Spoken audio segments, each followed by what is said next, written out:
Se você curte velocidade e quer saber tudo sobre os brasileiros que estão competindo nas pistas internacionais, seja muito bem-vindo ao podcast Mundo Afora, um conteúdo associado ao site F1 Mania, onde você acompanha todos os dias lá no site as notícias sobre os brasileiros que competem no automobilismo internacional. Já convido você também a seguir F1 Mania nas redes sociais, procura lá no Twitter, no Instagram e no Facebook por site F1 Mania, além de assinar, é claro, o nosso feed de podcasts, porque tem muita coisa boa entre segunda e sexta. Todos os dias, de segunda a sexta, a gente tem bastante conteúdo sobre esporte a motor para você que curte bons podcasts. Eu sou Alexander Grunwald, jornalista especializado em automobilismo. Estou aqui com meus colegas Leonardo Marçom e Felipe Giacomelli, também jornalistas especializados, para mais um papo sobre os brasileiros que competem mundo afora. Essa é a nossa edição número 42, o episódio número 42, em que a gente vai falar bastante sobre as 12 horas de Sebring. Léo, dá um spoilerzinho sobre esse episódio de hoje, porque a gente tem, de novo, brasileiros aí numa das principais categorias de endurance do planeta, numa das provas mais tradicionais de endurance de todos os tempos, as 12 horas de Sebring. A gente vai ter, mais uma vez, para quem torcer. Salve, salve, Léo! Fala, Grum, salve Felipe, salve você que nos acompanha. Pois é, tem 12 horas de Sebring, prova tradicional, corrida raiz nesse final de semana, com 4 brasileiros, o Felipe Nasser e o Pipo Derani fazendo a parceria deles de sempre, o Augusto Farfus correndo com a BMW nas provas longas lá da INSA, mas a novidade é o retorno da Bia Figueiredo, estava parada desde o ano passado, teve o filhinho dela e agora ela volta às pistas lá nos Estados Unidos pela INSA. A gente vai falar bastante deles todos logo mais. É isso aí, a gente vai falar de brasileiro na pista, é isso que a gente gosta. Tem gente chegando, tem gente voltando. Enquanto isso, né, além dessas corridas longas como as 12 horas de Sebring, a gente tem o longo caminho rumo à Fórmula 1, em que temos muitos brasileiros, temos bons representantes aí, inclusive a galera da Fórmula 2, porque os carros da Fórmula 2 foram para a pista pela primeira vez nesse ano, lá no Bahrein, e o Felipe Giacomelli ficou de olho em todos esses testes que a gente começou a falar um pouquinho no episódio passado, mas nesse episódio a gente vai comentar tudo a respeito do desempenho dos brasileiros e dos seus principais rivais nessa bateria de pré-temporada, né, Felipe? Salve! Oi, Grum e Léo. É isso mesmo, né? O Road to Fórmula 1, né? O caminho para a Fórmula 1 começou já esse ano, a gente teve os testes de pré-temporada. São 3 brasileiros, né, na Fórmula 2 neste ano. O Felipe Drogovic, favorito ao título, né? Um dos grandes favoritos ao título, melhor dizendo. O Gianluca Petekoff, que está estreando no campeonato. E o Guilherme Samaia. E daqui a pouquinho a gente fala como é que eles se saíram nesse primeiro e única sessão de pré-temporada da Fórmula 2. É isso, não tá fácil para ninguém. Fórmula 1 também apenas com um bloco de testes de pré-temporada, só 3 dias. Eu acho que a gente nunca teve uma pré-temporada tão curta na história da Fórmula 1 e com a Fórmula 2 foi a mesma coisa. Bom, a gente vai falar sobre tudo isso já já e tem mais. Tem Rubens Barrichello na Super TC 2000, a garotada do kart brilhando muito no kart europeu, que é ali a base para o pessoal que faz o Mundial de Kart, que vai para as categorias de acesso à Fórmula 1 também. Vamos falar de André Negrão no Mundial de Endurance. Então simbora, aperta os cintos porque nós vamos viajar mundo afora.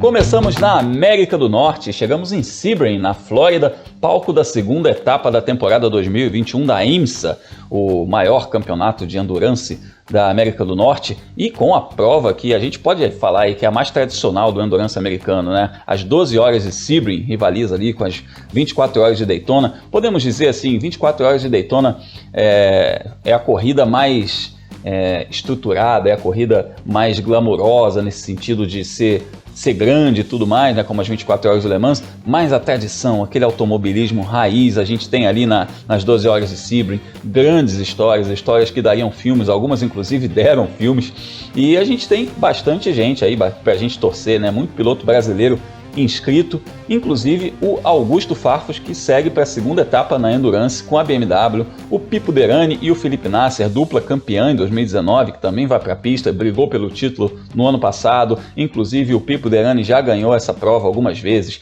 está ali para igualar um recorde. E tem retorno de uma competidora brasileira que já fez essa prova também. Leonardo Masson, será que vem mais uma vitória por aí? O que a gente pode esperar dos pilotos brasileiros? Principalmente ali, eu vou trazer a discussão, começar aí a nossa análise, pelo pessoal que está na classe principal, né? Pipo Derani e Felipe Nasser fizeram uma grande apresentação em Daytona, pole position nas 24 horas de Daytona, brigaram ali pela vitória. São candidatos não só a essa vitória, como também a esse título em 2021. Sim, Grum, o Pipo e o Felipe, eles são candidatos em qualquer prova da IMSA, né? A gente já disse em alguns episódios aqui, principalmente no ano passado, é a dupla mais forte do campeonato da IMSA. Se você pegar a turma dos DPIs, não tem parceria mais forte que Pipo Derani e Felipe Nasser. Como você comentou, eles foram muito bem durante as 24 horas de Daytona, acabaram com um resultado que não reflete muito como foi o desempenho deles. Eles tiveram problemas com o Cadillac da Action Express já na parte final da corrida, né, nas últimas 5, 6 horas de corrida lá em Daytona, e não conseguiram brigar pela vitória até o final. Mas fizeram pole, tiveram volta mais rápida, lideraram a primeira hora da prova, se mantiveram ali sempre entre terceiro, quarto, quinto lugar durante a corrida, até ter o problema. Quando tiveram problema, aí não tiveram muito mais o que fazer. Mas Sebring tem uma vantagem, apesar dela... Você citou uma prova mais estruturada em Daytona. Sebring, ela é mais raiz. Apesar da duração menor da prova, metade, né, 12 horas contra 24, a gente tem... Sebring é uma pista que desgasta mais equipamento, por conta das características. Ele tem um asfalto mais velho, tem trecho de concreto, enfim. É um traçado mais complicado, um traçado que judia mais do equipamento. Mas em contrapartida, principalmente o Felipe Nasser tem uma vitória junto com o Pipo em 2019, mas o Pipo tem 3 vitórias, ele pode chegar na 4ª nesse ano.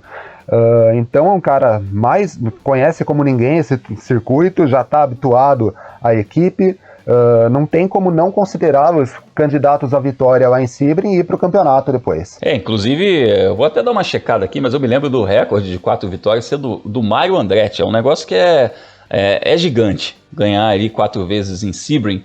É um negócio gigante realmente. O Pipo é muito merecedor de tudo isso. Se ele conseguir essa 4ª vitória, será merecidíssimo. Ele está construindo uma carreira brilhante dentro do Endurance Mundial, e é um piloto ainda muito jovem, né? Um piloto que ainda tem muito a dar no automobilismo. E a gente está vendo também, o Léo, um movimento aí de alguns pilotos que se especializaram não só no Endurance, mas nos carros de turismo, ganhando um status muito forte, né? É uma turma que está vindo hoje com 20 e poucos anos. A gente vê o próprio Felipe Fraga, uma turma mais nova, vários gringos aí, estamos falando Rafael Marcello. Tem uma turma muito boa, né? Se a gente for falar aí, todo mundo tem uma turma muito boa, e é muito bacana a gente poder ver que tem uma geração surgindo já com esse foco, né? Já fazendo uma carreira profissional em cima disso.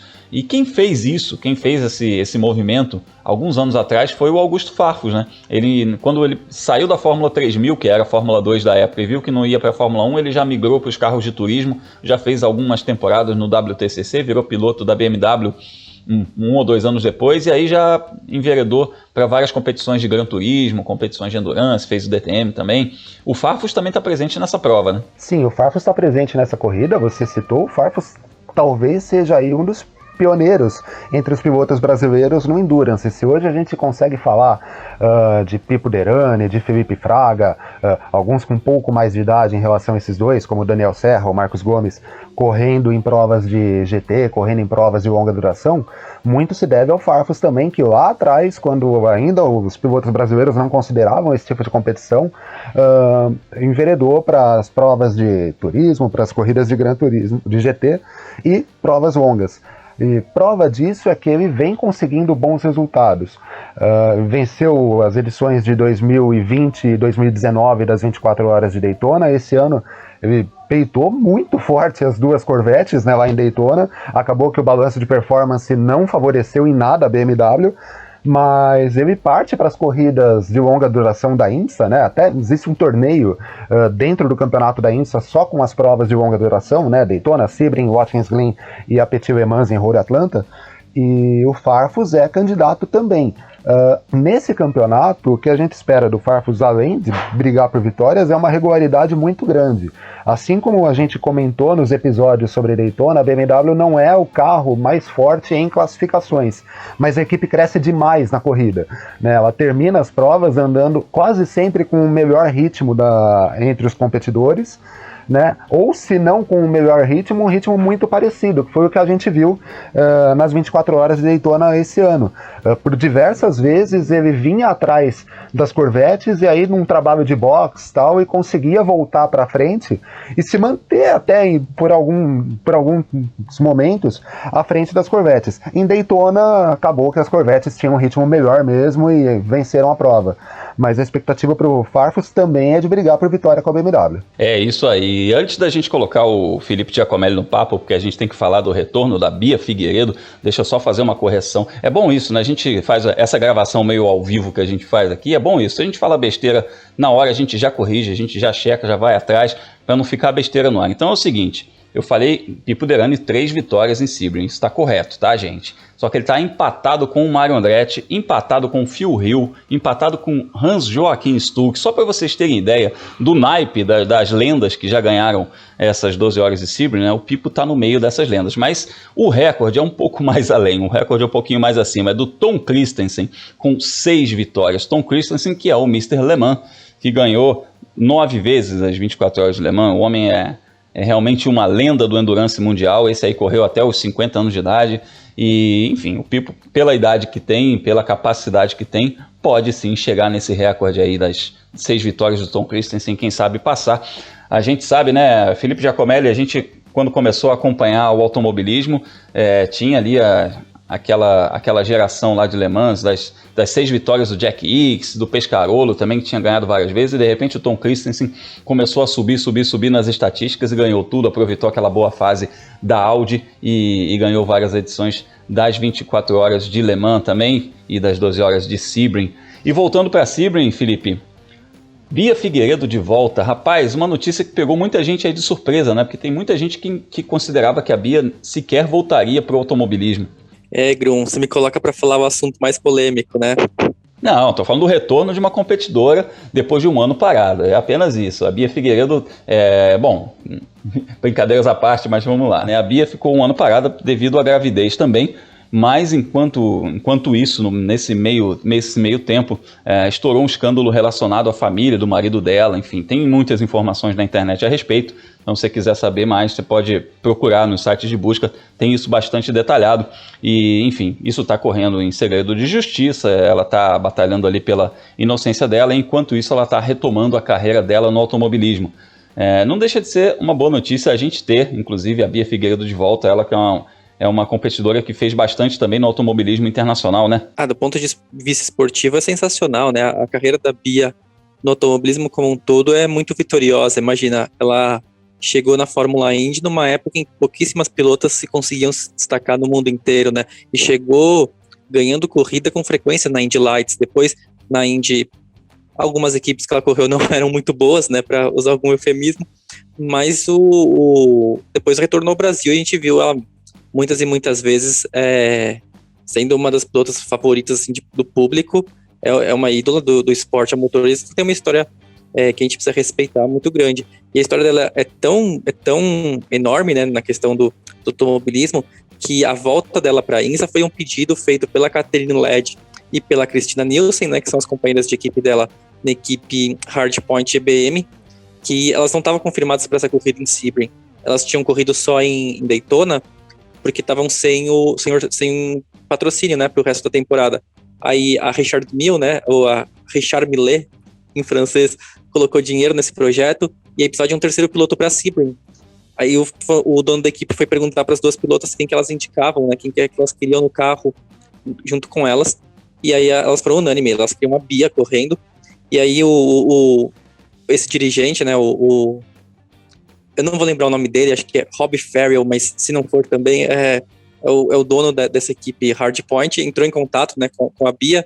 Ele sabia, claro, dessa situação envolvendo a justiça, mas ele tem a Bia mandou um documento, ele tem, dizendo que a investigação não chega na Bia, né? A investigação é na família dela, mas a Bia não tem nada envolvendo ela própria. Então ela está totalmente livre neste momento, né, como o Bruno mesmo falou, com processo correndo em segredo de justiça, mas ela está liberada para correr, para participar das competições, porque a investigação não chega nela, né? Ela não está envolvida nos processos. E a gente falou na semana passada a respeito da Bruna Tomazelli também, na semana do Dia Internacional da Mulher, a maior presença feminina, e inclusive essa semana é aniversário da Bia Figueiredo, dia 18 de março, aniversário da Bia Figueiredo, e é interessante a gente ver esse movimento, porque, por exemplo, a Richard Mille, que você mencionou, essa fabricante de relógios, está investindo numa equipe 100% feminina, e a condição é que a equipe seja 100% feminina. Isso é muito legal também, a gente vê o automobilismo ganhando novas frentes,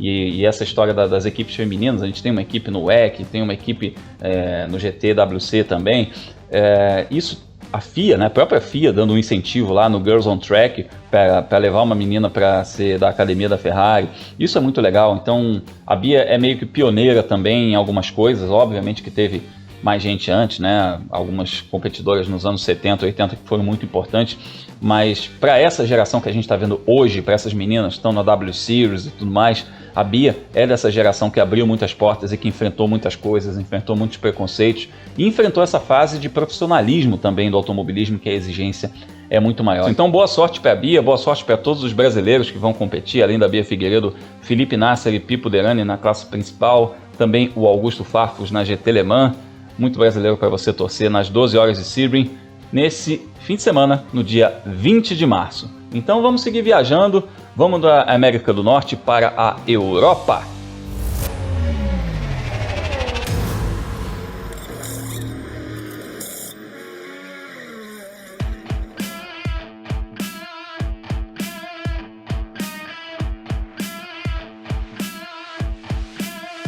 Chegamos na Europa para falar de brasileiros rumo à Fórmula 1. Como a gente já sabe, ou se você ainda não sabe, vai saber, a Fórmula 2 vai ter início lá no Bahrein no próximo dia 28.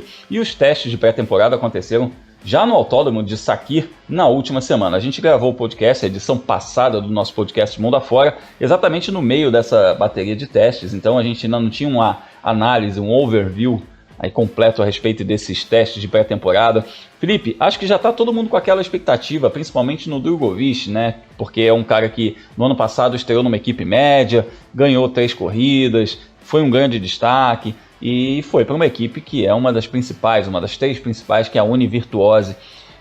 Como é que foram esses 3 dias de teste dele com a Univirtuose? O que dá para você repassar a respeito dessa bateria de testes? A gente sabe, né? Teste de pré-temporada não vale nada, a gente não pode se embasar pelos números, pelos tempos de volta, etc. Mas o que você enxergou, o que você analisa a respeito desses testes, principalmente do Felipe Drugovich? Grum, a gente falou na edição passada que os testes sempre enganam um pouquinho, né? Se você lembrar, em 2020, quem saiu muito bem dos testes foi o Gerhard Aruvala. Na temporada, ele só se destacou mesmo na etapa final do ano, né? Os 2 carros da Prema, né, o do Mick Schumacher e do Schwartzman, eles tinham andado pelo meio do pelotão, mas é típico, a Prema é sempre uma equipe que gosta de esconder o jogo, eles não estão indo para a temporada para fazer tempo rápido, e aconteceu a mesma coisa agora, né, a Prema não andou na frente, mas a gente não tem nenhuma dúvida que o Schwartzman é o favorito ao título, né, ainda mais porque ele está indo para o segundo ano dele na Fórmula 2. Quanto ao Drugovich, como a equipe dele é muito boa em uma volta só, né, em tomada de tempo, em classificação, o Callum Nylott, né, que era o piloto que competiu por essa escuderia no ano passado, ele foi o piloto que mais largou na pole no ano, e a escuderia dele tem um aproveitamento de quase 50% de poles, de conquistas de pole nos treinos classificatórios da Fórmula 2. A gente esperava ver o Felipe Drugovich um pouquinho mais para cima na tabela, até porque dos 3 dias de atividades, em 2 ele terminou atrás do Bonnie Joe, né, que é o companheiro dele de equipe na Univirtuose. O Bonnie Joe é um piloto não só mais experiente, né, ele vai para o seu 3º ano de Fórmula 2, mas ele é o dono da equipe, né, a equipe é comprada pelo pai dele, então não é uma situação muito fácil que o Drugovich está, mas a gente também sabe que pré-temporada é pré-temporada, campeonato é campeonato, e um dos pontos fortes do Drugovich é justamente saber dosar os pneus, economizar a borracha durante a corrida, porque a gente sabe que o pneu da Fórmula 2, como tem aquele aro, né, um pouquinho maior, ele se desgasta muito fácil, principalmente no Bahrein, que é um país, né, por causa de a gente estar no meio de um deserto, o calor é muito forte, o asfalto é muito abrasivo, e ali você saber economizar o pneu vai fazer muita diferença. Lembrando que esse ano a gente tem a mudança, né, do regulamento da Fórmula 2.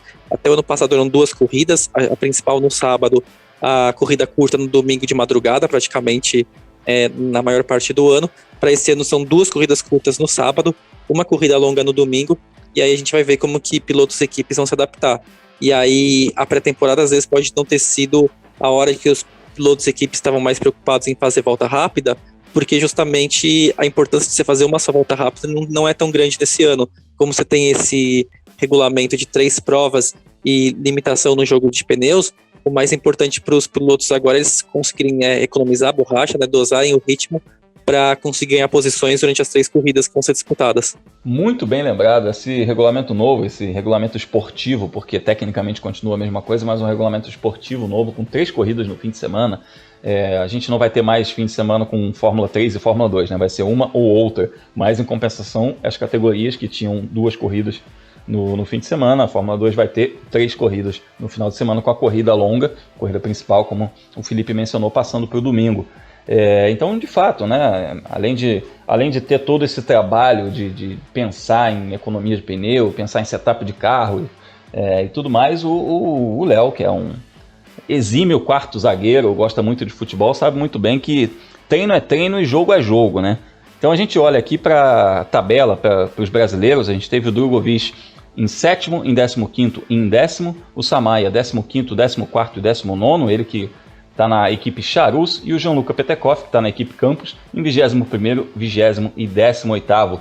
O melhor tempo no geral foi do Christian Lundgaard, que é da academia de pilotos da Renault.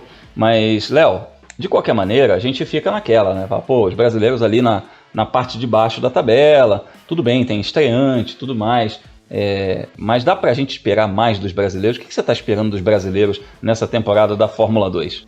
Primeiramente que eu era um belíssimo quarto zagueiro, viu? Não perdia uma entrada, viu, cara? É aquele zagueiro que não perde a viagem, né? De jeito nenhum. Passa a bola, o jogador não passa. Mas falando dos brasileiros, falando do Samaia e do Petekoff, os resultados não... A gente olha, é como você acabou de dizer, a gente olha 19º, 18º, 20º, a gente torce o nariz, pensa, né, poxa, não vai dar nada. Não é tão assim. A gente tem que lembrar que, como o Felipe disse, o esquema do final de semana mudou, né, porque agora a gente tem uma corrida a mais, é necessário pensar no desgaste dos pneus, então você precisa se adaptar. O Samaia, ele já tem uma adaptação com o carro, com os pneus do ano passado. Ele passou praticamente uma temporada se adaptando à Fórmula 2. Mas também não vai correr numa equipe tão forte assim. A gente lembra de como foi a Charus no ano passado.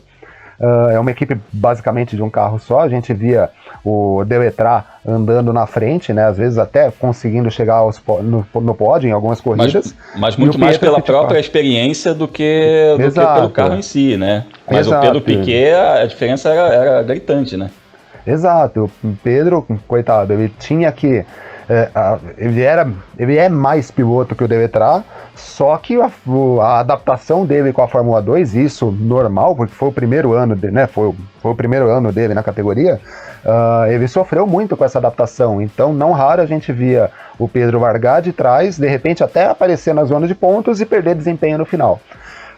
O Samaia tem um pouco mais já tem 1 ano de experiência, então a gente espera que ele consiga ir melhor, e por incrível que pareça, a gente olha esses resultados de pré-temporada, já é melhor do que ele tinha no ano passado. A expectativa é que ele continue nessa crescente, quem sabe aí possa brigar por pontos. Por vitória eu acho realmente difícil, o carro da Charus não é um carro para brigar por isso. E quanto ao Gianluca, é a primeira temporada dele. Diferente do Samaia, o Samaia, além de tudo, no ano passado ele vinha de muito tempo sem disputar corridas, né? Então, além da adaptação ao carro, aos pneus, ele teve que se virar também com um período longo sem correr. O Gianluca não, o Gianluca veio de temporada, aliás, uma ótima temporada, foi campeão da Fórmula Regional Europeia, mas que é um carro diferente, um pouco mais lento, um pneu que não se desgasta tanto quanto o pneu da Fórmula 2, né? Então ele precisa desse tempo de adaptação também. Talvez ele vá levar menos tempo que o Samaia para se adaptar. E a Campos é uma equipe melhor do que a Charus. Então, um tem mais experiência, o outro vem de mais tempo e vai estar numa equipe melhor. A expectativa minha é que eles consigam andar com mais frequência no meio do grid. Quem sabe eles consigam andar mais próximos da zona de pontos e quem sabe até brigar mais em cima. Mas nesse princípio, né, antes da gente começar a ver o campeonato, o que a gente espera é que eles andem no meio do pelotão. É isso aí, a gente vai estar certamente na torcida por todos eles e acompanhando todos eles. Então, se você quiser saber mais a respeito dos pilotos brasileiros que estão rumo à Fórmula 1, fique ligado aqui no nosso podcast Mundo Afora. Então, galera, vamos viajar mais um pouquinho porque está na hora da nossa volta final.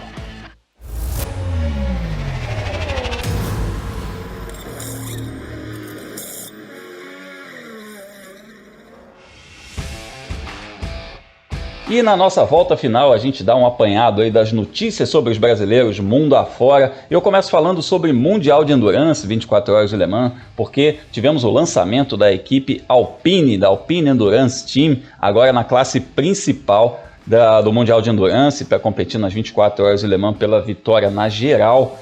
E a equipe Alpine, que fez a sua apresentação aí, tem 2 franceses e um brasileiro na sua tripulação. O brasileiro chama-se André Negrão, um piloto que se encontrou no Endurance, já tem aí um bom currículo, ganhou 2 vezes as 24 horas de Le Mans na classe LMP2, foi campeão mundial também nessa classe, correndo com a Alpine, e agora a Alpine sobe para a classe principal. Eles compraram um chassi da Rebellion, que competiu até o ano passado, para fazer essa classe principal de Le Mans, que em 2021 vai estar aí com 3 regulamentos diferentes sendo equalizados. Então é um brasileiro na briga pela vitória e pelo título no Mundial de Endurance. A gente vai falar, quando chegar mais perto da abertura do campeonato, a gente fala mais a respeito disso, mas é muito bom a gente ter mais um brasileiro na classe principal. E você fica sabendo a respeito dos brasileiros que competem mundo afora, que competem no Mundial de Endurance, lá no meu canal Fórmula Grum. Então acessa youtube.com/Fórmula Grum. A gente já mostrou lá a máquina do Pipo Derani para disputar o Mundial de Endurance, já falou também sobre os brasileiros que estão lá na IMSA, no automobilismo norte-americano. Então, se você quer saber a respeito dos brasileiros no Endurance Mundial, entra lá no meu canal youtube.com/Fórmula Grum, que tem tudo por lá. E seguimos na nossa volta final para falar sobre kart. Lá na Europa rolou a segunda etapa do WSK em La Conca, na Itália, e o Rafa Câmara, pernambucano, foi o segundo colocado na categoria OK. Largou em terceiro lugar, chegou até a assumir a liderança, mas perdeu no finalzinho essa liderança e terminou no segundo lugar. Além disso, a gente teve o Ricardinho Gracia em 16º e o Emo Fittipaldi em 18º. Já na OK Júnior, o Matheus Ferreira subiu ao pódio em terceiro lugar e o Miguel Costa foi o quinto. Felipe Giacomelli, brasileiros mandando muito bem, inclusive com liderança do campeonato para o Rafa Câmara. Grum, a gente pode falar que o desempenho do Rafa Câmara foi bem ok, né? Olha, bem bolado, bem sacado, leva 50. Não, brincadeira.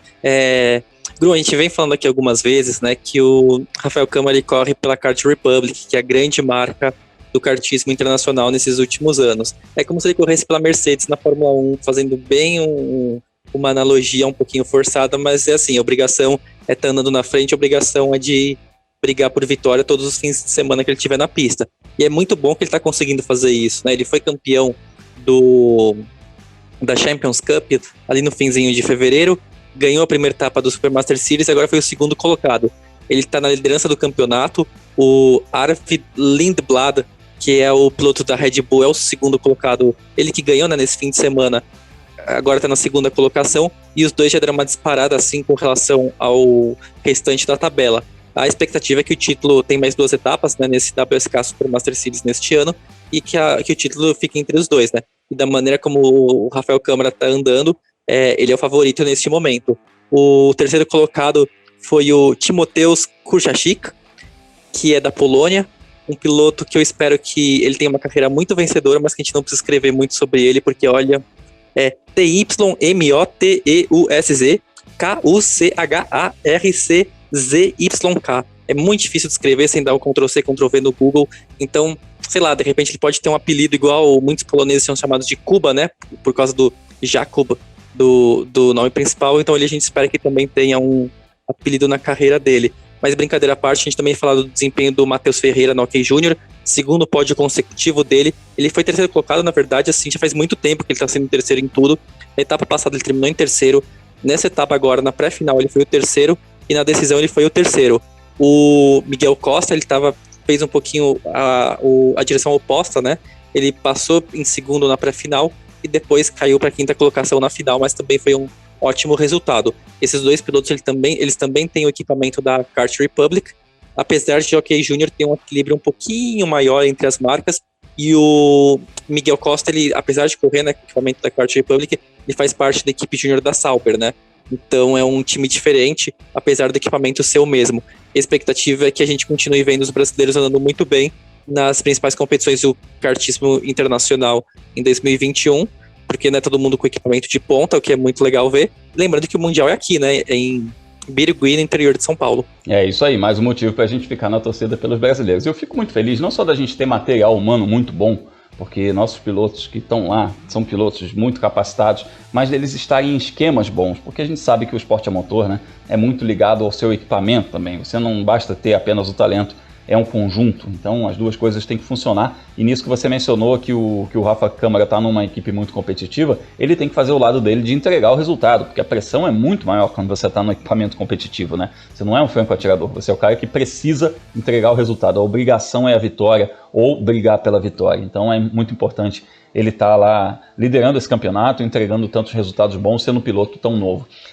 Bom, você falou que a gente cola no Google aí para saber o nome desses pilotos, né? Do Timoteus Kuchakakzik e do Arvid Lindlab. Rapaz, eu prefiro ir lá na Agenda da Velocidade para dar uma olhada. Tem Agenda da Velocidade esse fim de semana, né? Ah, Grum, tem sim.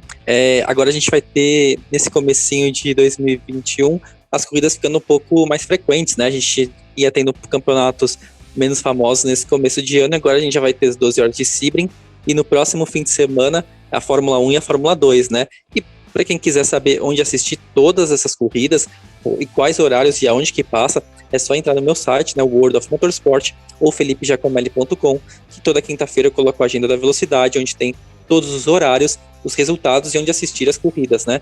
E também tem um outro detalhe, se alguém perder alguma sessão de pista, só voltar no meu site, que aí eu coloco um link, né, para o PDF ou para a página de resultado, e aí você sabe quem ganhou e em que posição que terminaram os brasileiros.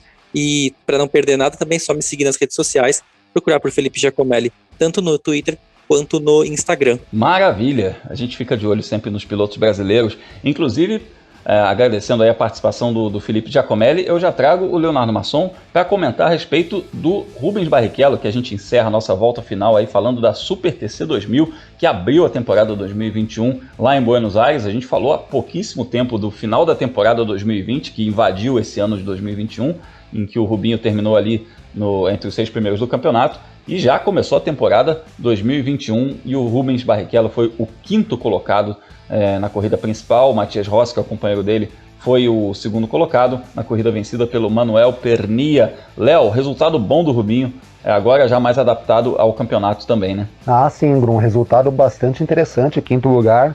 A gente sabe, né, acompanhando um pouco da Stock Car aqui, a gente sabe que o Rubinho é um piloto muito regular, né? E ele deve manter essa pegada no campeonato da Super TC 2000. Não estamos falando que ele vai brigar para ser campeão lá na Argentina, tá? Não é isso ainda. Claro, ele tem experiência para isso, tem condições, mas a princípio o 5º lugar na primeira etapa é bastante bom, até para se manter ali entre os primeiros colocados. A segunda etapa já vai ser em Buenos Aires nesse final de semana, no mesmo autódromo onde foi disputada a etapa de abertura. A nossa expectativa é que o Rubens consiga ali o top 5, brigar por pódio, eventualmente até brigar por vitórias. A Super TC 2000 ela tem um grid muito pesado, né, Grum?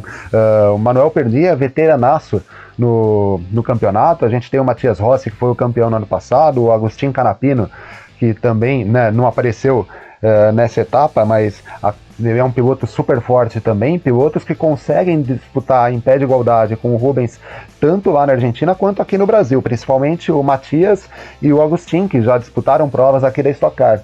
Então é um bom início para o Rubens, sim, vamos ver o que ele consegue fazer ao longo da temporada. Eu pego o paralelo trazendo para o inverso, né? O que o Matias Rossi passa aqui. O Matias Rossi é um piloto campeoníssimo lá na Argentina, ele chega aqui, aí ele tem um grid que, vamos lá, vamos falar de cabeça alguns nomes aí, Daniel Serra ganhou 3 campeonatos consecutivos, Ricardo Maurício também tricampeão, Cacá Bueno pentacampeão. Aí a gente vai falar de Rubens Barrichello, a gente vai falar a partir do ano de 2021 de Felipe Massa e Tony Kanaan. A gente está falando de caras muito bons, Nelsinho Piquet, Ricardo Zonta, Thiago Camilo. Ixi, se a gente começar a falar aqui, a gente vai falar o grid inteiro, porque de fato a Stock é uma categoria de altíssimo nível, mas é isso, o cara ser top 5 numa categoria lá na Argentina, como é a Super TC 2000, é a mesma coisa que um argentino vir pra cá e ser top 5 na Stock Car. E você tá ligado nessas categorias argentinas também, né, Léo?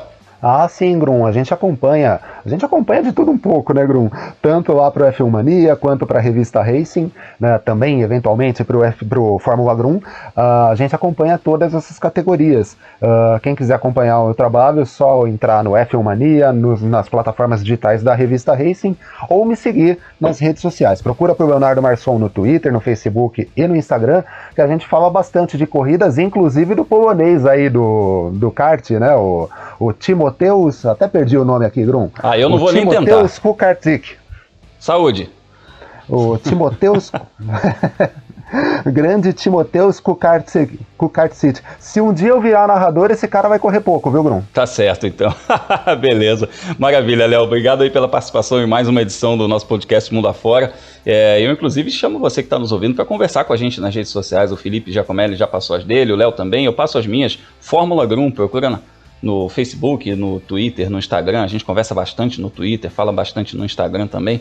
Troca uma ideia lá com a gente, manda uma mensagem, fala sobre os brasileiros que estão competindo no mundo afora. Às vezes vem umas mensagens super legais, porque o pessoal entende e muito, viu, Léo? É muito bacana a gente ter esse contato, porque o povo fala bastante a respeito de categorias de base, rumo à Fórmula 1 principalmente, questão de superlicença. A gente vai abordar mais para frente também a questão dos brasileiros com superlicença. Então é muito legal esse contato, pode escrever, que é muito legal a gente trocar essa ideia. E, bom, eu encerro essa edição do episódio 42 do Mundo Afora, convidando você aí a assinar mais uma vez o feed de podcasts do site F1 Mania, porque tem muita coisa legal de segunda a sexta. Carlos Garcia e Gabriel Gavinelli trazem todos os dias o F1 Mania em ponto com as notícias da Fórmula 1 de segunda a sexta. Semanalmente tem o Full Gas Podcast com o Gabo Carvalho e o Gabriel Lima falando sobre Mundial de Moto Velocidade, MotoGP, e tem a gente também uma vez por semana com o nosso podcast Mundo Afora falando a respeito dos brasileiros no automobilismo internacional. Então é isso, muito obrigado a você que nos acompanhou. Até a próxima semana, que tem bastante assunto para a gente falar. A temporada já começou. Forte abraço, até a próxima.